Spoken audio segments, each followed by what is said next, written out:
चिराग पासवान और पशुपति पारस के बीच प्रधानमंत्री मोदी और नीतीश कुमार की एंट्री। एक ऑफिस के लिए चाचा और भतीजा के बीच फिर से जंग शुरू हो चुकी है। चिराग पासवान के सामने पशुपति पारस टिक नहीं पाएंगे क्योंकि किसी भी समय हो सकता है खेल।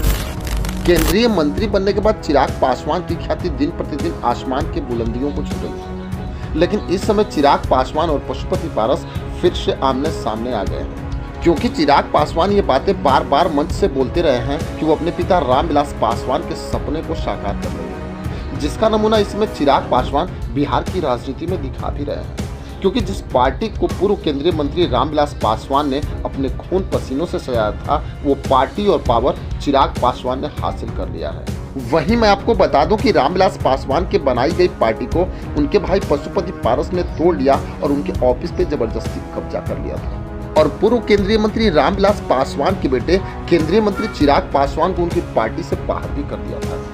लेकिन आज बिहार सरकार के भवन निर्माण मंत्रालय ने एक आदेश जारी करते हुए उस ऑफिस को पशुपति पारस को खाली करने का आदेश दे दिया। वहीं अगर देखें तो बिहार सरकार के भवन निर्माण मंत्रालय ने पशुपति पारस पे यह दबाव बनाना शुरू कर दिया है कि वो 8 दिनों के अंदर अपने आवास को खाली कर दें। अगर इस मामले की तह तक जाए तो चिराग पासवान और नीतीश कुमार की एक मुलाकात ने ही सब तय कर लिया था कि आने वाले समय में चिराग पासवान की भूमिका बिहार की राजनीति में क्या होने वाली है। वहीं अगर देखें तो चिराग पासवान वो सब कुछ प्राप्त करते जा रहे हैं जो अपने पिता की मृत्यु के बाद उन्होंने खो दिया था। वैसे तो राजनीतिक सूत्र ये भी बता रहे हैं कि चिराग पासवान को लेकर पशुपति पारस ने प्रधानमंत्री मोदी से भी गुहार लगाई है। वैसे अगर देखा जाए तो हर हाल में पशुपति पारस को यह ऑफिस छोड़ना ही पड़ेगा क्योंकि चिराग पासवान के पास आज प्रधानमंत्री मोदी और नीतीश कुमार की सुपर पावर है। वहीं अंदरूनी सूत्र तो ये भी बता रहे हैं कि प्रिंस राज उनकी मां रीना पासवान से मिलने उनके घर भी पहुंचे थे, लेकिन रीना पासवान ने मिलने से उनसे साफ इनकार कर दिया क्योंकि चिराग पासवान पार्टी टूटने के बाद 8 घंटे तक अपने चाचा पशुपति पारस से मिलने का इंतजार करते रहे। लेकिन बताया तो यहाँ तक जाता है कि पशुपति पारस चिराग पासवान को पहचानने से इनकार भी कर दिए थे। लेकिन आज समय का चक्र ऐसा चला कि चिराग पासवान के पक्ष में सारे लोग आ गए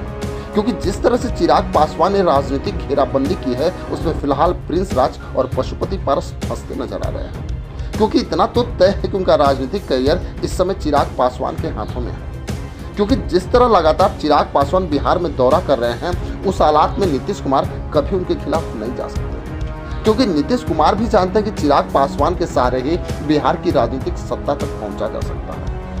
क्योंकि लोकसभा चुनाव में जो अंदाज चिराग पासवान का दिखा उससे तो प्रधानमंत्री मोदी भी हैरान हो गए क्योंकि ये सबको पता है कि इस समय चिराग पासवान राजनीति के तुरुप के इक्का है। वो राजनीति की दिशा को कभी भी बदलने की मादा रखते हैं, लेकिन लोकसभा चुनाव में प्रधानमंत्री मोदी ने भी मान लिया कि अगर चिराग पासवान ना होते तो भाजपा 5 सीटों पर भी ना होती। लेकिन ये देखना बड़ा दिलचस्प होगा कि चिराग पासवान को अपने पिता का ऑफिस कब तक मिल जाता है। खैर, इसमें आपकी क्या राय है हमें कमेंट बॉक्स में जरूर लिखेंगे। बस आज के लिए इतना ही, फिर मिलेंगे। जय हिंद।